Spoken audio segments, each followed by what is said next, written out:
Ahora vamos a pasar a una importante entrevista con nuestro amigo, el economista Juan Ariel Jiménez, recientemente escogido como profesor de Harvard, una de las mejores universidades del mundo, tan mencionada en estudios, en películas, en obras. Es decir, es una casa, una alta casa de estudio con los más altos estándares. Y es un orgullo para la República Dominicana tener un profesor en esa universidad. Con él vamos a hablar de esta experiencia, aunque él no ha iniciado a dar clases, pero podemos hablar de la experiencia de haber sido escogido como profesor de esta academia.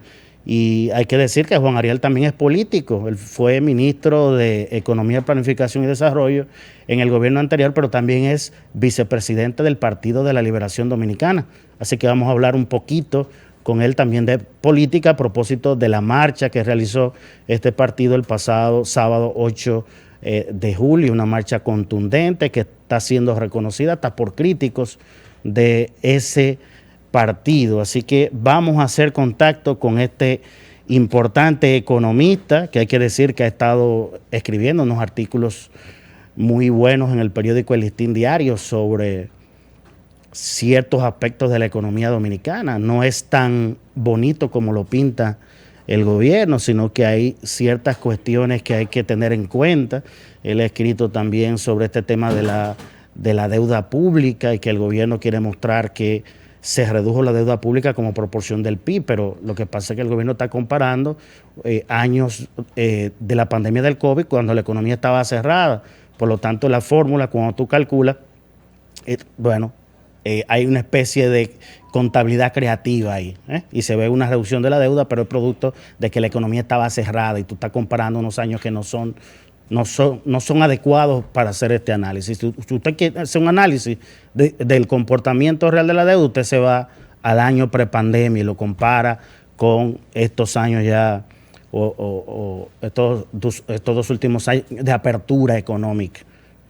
Además, Juan Ariel se ha caracterizado también por ser un político que hace crítica constructiva. Él no solo dice que está mal, sino que él plantea soluciones de cómo enmendar esas situaciones. Dígame, producción, si tenemos ya al economista y profesor de Harvard, Juan Ariel Jiménez.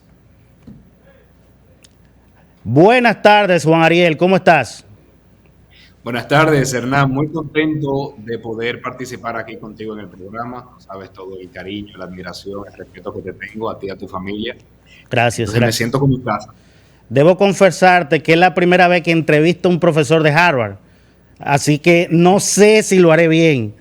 Yo quisiera que empecemos por esta experiencia de haber sido escogido como profesor de Harvard, que fue tendencia en República Dominicana, y tú eres político e incluso rivales políticos te beneficiaron, porque al fin y al cabo es un honor, es un orgullo para nuestro país tener a un dominicano como profesor titular en una de las mejores universidades del mundo. ¿Cómo es esa experiencia para ti de haber sido escogido profesor de esa universidad? Hay muchas cosas que yo pudiera decir de ese proceso. Te voy contando. Primero, fue una gran alegría que todo inició porque varios de mis profesores entendieron que yo era un buen candidato a evaluar en el proceso de reclutamiento de un nuevo profesor, porque quien llevaba esta materia anteriormente se iba a retirar. Con eso se abría una posición y algunos de ellos me animaron a que participara en el proceso competitivo. Entonces, algo muy riguroso, luego de enviar todos mis papeles y de pasar la primera ronda, que es la de verificación del perfil, se abre una segunda ronda de entrevistas y evaluación directa, tanto de parte de los profesores como de parte de los estudiantes.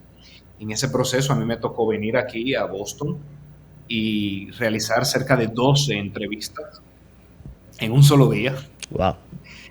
Además de esas 12 entrevistas, tuve que hacer una presentación a la facultad de la universidad, en donde los profesores te hacen muchas preguntas para ver si dominas el tema del que estás hablando, para ver cómo puedes manejar una sesión de preguntas y respuestas, y también una sesión con estudiantes. Esto duró un día completo y luego de eso, pues ya se pasó a la elección, lo hace un comité de profesores. Para cada profesor que se esté eligiendo, se designa un comité que se llama Comité de Búsqueda de Miembros de la Facultad. Este comité recibe retroalimentación de todo el que evalúa los candidatos y luego hace una propuesta que hay que votar en toda la facultad. Entonces, cuando llevaron mi caso, pues ese comité propuso que yo sea el ganador de la posición y el comité votó a favor. Te puedo decir a ciencia cierta que no era el mejor de los candidatos. Yo me enteré de que otras personas estaban aplicando para la misma posición y al ver sus perfiles yo dije, no tengo nada que buscar. Oh, Dios mío. Me llevan la milla. Pero así son las cosas de Dios. Dios muchas veces en su gracia nos da cosas que no nos merecemos para lo que quizás no seamos incluso el mejor de los candidatos, como fue mi caso, pero Él lo hace así para que sepamos que depende de Él y no de nosotros. Que en este proceso, en esta gran noticia que recibí, todo el mérito es de Dios y yo soy solamente un instrumento. Qué bonito que tengas esa perspectiva cristiana de todo esto. Juan Ariel, ¿qué materia específica? Que creo que tiene que ver con políticas públicas. ¿Cuál es el nombre de la materia que será profesor? Todo profesor tiene que dar al menos 2 materias. En mi caso particular, yo voy a dar 2 materias porque son materias obligatorias de 2 programas de maestría. Entonces, en un programa de maestría, que es la maestría de desarrollo económico, yo voy a dar la materia de primer año que se llama Aplicaciones y Casos en el Desarrollo Internacional. En esa materia yo tengo que ir tomando las distintas teorías, los distintos marcos conceptuales que los estudiantes van aprendiendo en micro, macro, estadística, econometría, política y desarrollo económico, teoría de desarrollo, y aplicarla a casos particulares. Por ejemplo, parte de lo que he pensado es utilizar macroeconomía para entender la crisis de deuda de Grecia, la crisis inflacionaria en Zimbabue, utilizar, por ejemplo, microeconomía para entender cómo muchas veces nosotros tenemos que dar transferencias monetarias en lugar de subsidiar precios. Ahí voy a utilizar un caso de África. O también elementos de reformas organizacionales como la reforma de la policía en Nueva York, que es muy distinto a lo que está haciendo el gobierno, pero ya hablaremos de política. Tengo que dar una segunda materia, que es en la maestría de políticas públicas, y es de segundo año. Este se llama Ejercicio de Análisis de Políticas Públicas, y se corresponde básicamente a la tesis que ellos tienen que realizar. Yo soy el líder de sección de los estudiantes de la maestría de políticas públicas que se van a especializar en desarrollo económico. Hay 5 especialidades, una de ellas es desarrollo económico, yo soy el líder de esa sección, con lo cual tengo que darles la parte metodológica de su tesis, por así llamarlo, y aprobar las materias que ellos pueden tomar y que no pueden tomar si se quieren graduar con esa concentración. ¿Algún caso? Además, tengo que hacer investigaciones, porque todo miembro de la facultad se le evalúa en varias áreas, contribución al ámbito académico, contribución a la literatura, enseñanza, contribuciones a la universidad. Entonces, pues tengo una serie de obligaciones, además de dar clases.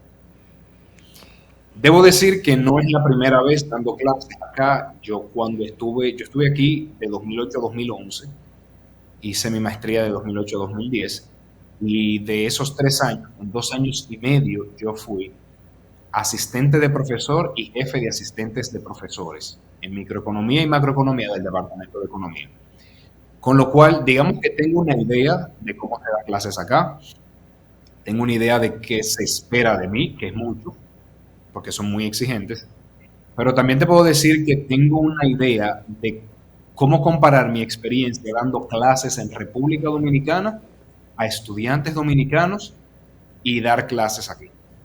Interesante, interesante. Juan Gabriel, te auguro mucho éxito. Como país nos sentimos muy orgullosos de ti, y yo particularmente me siento muy honrado de ser tu amigo. Ahora yo quisiera que pasemos a la parte política, porque el tiempo es un dictador en los medios. Tu valoración de la marcha de la esperanza del Partido de la Liberación Dominicana el pasado 8 de julio.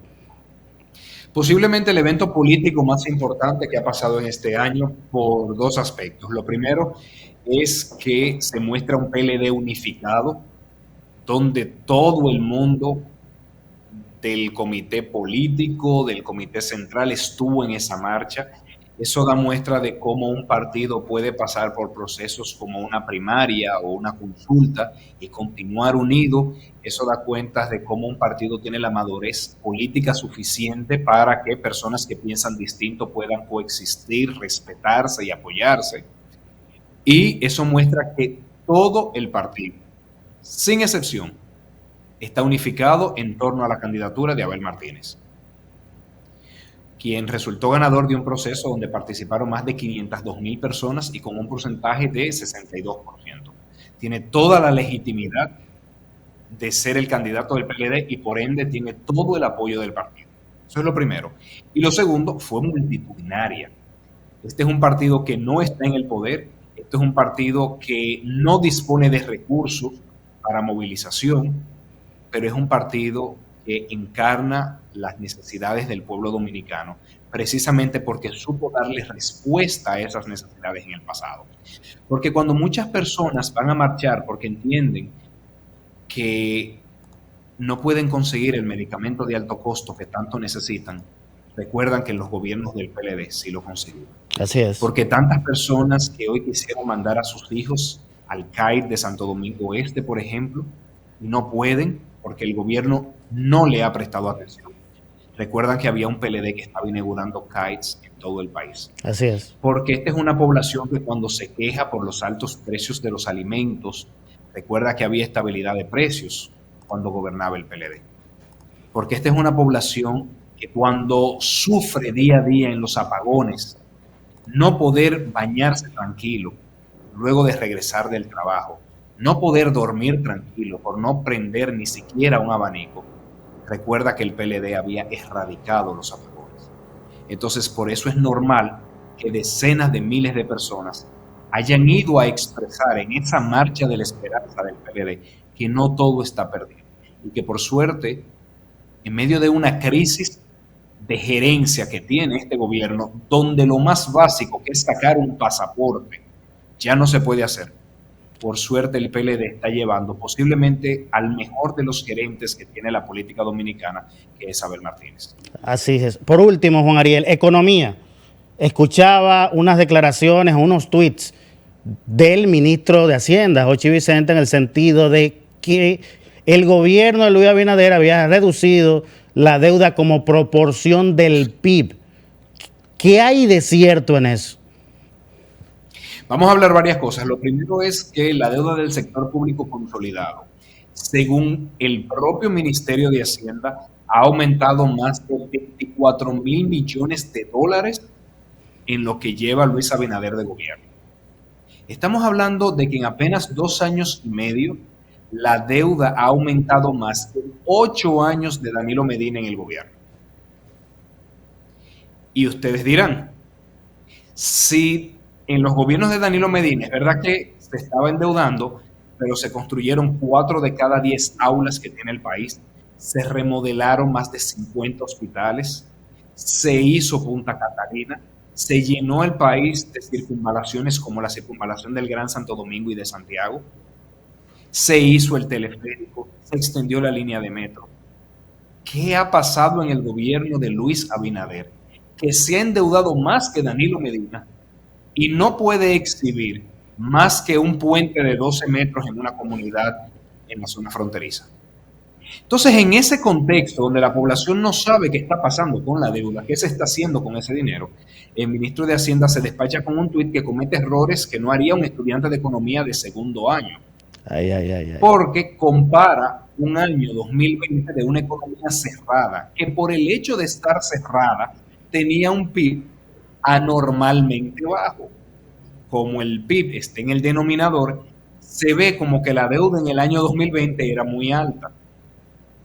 Entonces, solamente con abrir la economía y que ya el PIB retorne a la normalidad, cae ese ratio a pesar del alto endeudamiento. Por eso, ningún organismo internacional usa el 2020 como fecha de referencia, porque hay lo que se conoce como el efecto rebote. Y este es un error que comete con mucha frecuencia el gobierno, pero no el Banco Central. Si ustedes se fijan, el Banco Central en todos los análisis que hace siempre compara con el 2019. Y por eso siempre he resaltado el rigor técnico del Banco Central, y qué pena que sea desde el Ministerio de Hacienda que se estén haciendo este tipo de publicaciones sin el rigor técnico que tendría un estudiante de economía del segundo año. Bueno, Juan Ariel, muchísimas gracias. Felicitarte nuevamente por tu designación como profesor de Harvard. Nos tienes muy orgulloso, verdaderamente que sí. Y dejar las puertas de este programa siempre abiertas para ti, y nos debes una visita física aquí en Voz Vespertina. Así será, así será. Un fuerte abrazo y siempre un placer conversar contigo. Muchísimas gracias.